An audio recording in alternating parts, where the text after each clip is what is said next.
বিসমিল্লাহির রহমানির রহিম। আসসালামু আলাইকুম ওয়া রাহমাতুল্লাহি ওয়া বারাকাতুহু।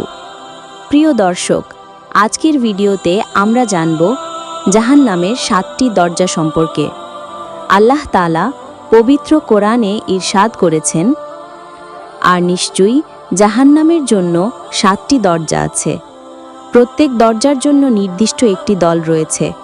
সূরা হিজর আয়াত 44। এই 7টি দরজা দিয়ে 7 ধরনের অপরাধী প্রবেশ করবে। প্রত্যেক দরজার জন্য নির্দিষ্ট পাপীদের জন্য কঠিন কঠিন শাস্তি অপেক্ষা করছে।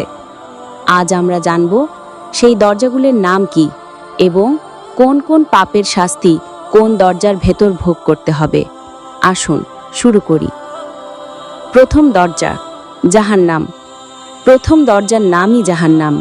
এই দরজা দিয়ে প্রবেশ করবে মুনাফিকরা, যারা মুখে মুসলিম বলে পরিচয় দেয় কিন্তু অন্তরে বিশ্বাস করে না, যারা আল্লাহ ও রাসূলের আদেশ মানে না অথচ সমাজে নিজেদের ধার্মিক হিসেবে দেখায়। এদের জন্য রয়েছে জাহান্নামের সবচেয়ে ভয়ঙ্কর স্তর। আল্লাহ বলেন, নিশ্চয়ই মুনাফিকরা জাহান্নামের সর্বনিম্ন স্তরে থাকবে। সূরা নিসা আয়াত 145। দ্বিতীয় দরজা, লাজা। দ্বিতীয় দরজার নাম লাজা। এ দরজা দিয়ে প্রবেশ করবে কাফেররা, যারা আল্লাহ, রাসূল এবং আখিরাতকে অস্বীকার করেছে। এরা নিজেদের জ্ঞান ও অহংকারের মোহে পড়ে আল্লাহের অস্তিত্ব অস্বীকার করেছে, নবী রাসূলদের অবজ্ঞা করেছে। এই দরজার আগুন ত্বক পুড়িয়ে ফেলবে, আবার নতুন ত্বক সৃষ্টি করে পোড়াবে বারবার। তৃতীয় দরজা, হুতামা। তৃতীয় দরজার নাম হুতামা। এ দরজা দিয়ে প্রবেশ করবে অহংকারী, গর্বিত, দাম্ভিকরা, যারা নিজেদের ধন, ক্ষমতা, সৌন্দর্য বা বিদ্যা নিয়ে গর্ব করে, অন্যকে তুচ্ছ তাচ্ছিল্য করে। হুতামা অর্থ ভেঙে চূর্ণ করে দেয়া অগ্নিকুণ্ড। এ আগুন সরাসরি হৃদয়ে পৌঁছে যাবে, আর এ শাস্তি হবে ভীষণ যন্ত্রণাদায়ক। চতুর্থ দরজা, সাইর। চতুর্থ দরজার নাম সাইর। এ দরজা দিয়ে প্রবেশ করবে জিন এবং মানুষের সেই সব শয়তান প্রকৃতির লোকেরা, যারা অন্যকে পথভ্রষ্ট করেছে, পাপের দিকে আহ্বান করেছে, নিজেরা পাপ করেছে এবং অন্যকে পাপের পথে টেনেছে। সাইর হলো বিক্ষুব্ধ অগ্নিকুণ্ড, যা সব কিছু ধ্বংস করে দেবে। পঞ্চম দরজা, সাকার। পঞ্চম দরজার নাম সাকার। এ দরজা দিয়ে প্রবেশ করবে নামাজ ছেড়ে দেয়া ব্যক্তিরা, যারা অলসতায়, গাফিলতিতে বা অবজ্ঞার কারণে সালাত আদায় করেনি। কোরআনে বলা হয়েছে, কি কারণে তোমরা সাকারে পড়লে? তারা বলবে, আমরা নামাজ পড়তাম না। সূরা মুদ্দাসির আয়াত 43 এবং 44। এদের জন্য রয়েছে তীব্র অবর্ণনীয় শাস্তি। ষষ্ঠ দরজা, জাহিম। ষষ্ঠ দরজার নাম জাহিম।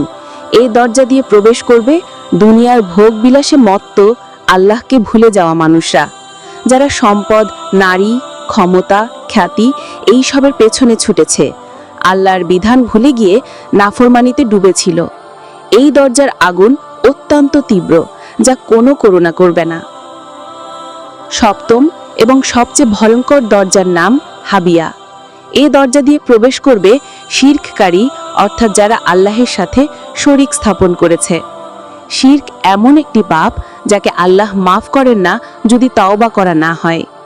এই দরজার গভীর খাদে পড়ে মানুষ চিরকাল আগুনের শাস্তি ভোগ করবে। প্রিয় ভাই ও বোনেরা, এই 7টি দরজা যেন আমাদের জন্য চরম সতর্কবার্তা হয়ে দাঁড়ায়। আমরা যেন কোনোভাবেই এমন কোনো পাপের মধ্যে জড়িয়ে না পড়ি, যার কারণে এসব দরজার ভেতর প্রবেশ করতে হয়। আমরা যেন নিয়মিত নামাজ আদায় করি, শিরক, মুনাফিকি, অহংকার, গুনাহ থেকে দূরে থাকি, অন্যের প্রতি সদয় ও নম্র হই এবং সর্বদা আল্লাহের সন্তুষ্টির জন্য কাজ করি। ভুলে যাবেন না, এই 7টি দরজা এক একটি এক এক ধরনের শাস্তির দরজা। আমরা যেন জান্নাতের পথেই থাকি। আল্লাহ যেন আমাদের সবাইকে জাহান্নামের দরজাগুলো থেকে হেফাজত করেন। আল্লাহ আমাদের সবাইকে হিদায়াত দিন, পাপমুক্ত জীবন দান করুন, জাহান্নামের আগুন থেকে রক্ষা করুন, আর চিরকাল জান্নাতে থাকার তৌফিক দিন। আমিন। ভিডিওটি ভালো লাগলে লাইক দিন, শেয়ার করুন, আপনজনের সাথে এই গুরুত্বপূর্ণ বার্তাটি পৌঁছে দিন, আর আমাদের চ্যানেলটি অবশ্যই সাবস্ক্রাইব করে পাশে থাকুন। আল্লাহ আমাদের সকলের সহায় হন। আসসালামু আলাইকুম ওয়া রাহমাতুল্লাহি ওয়া বারাকাতুহু।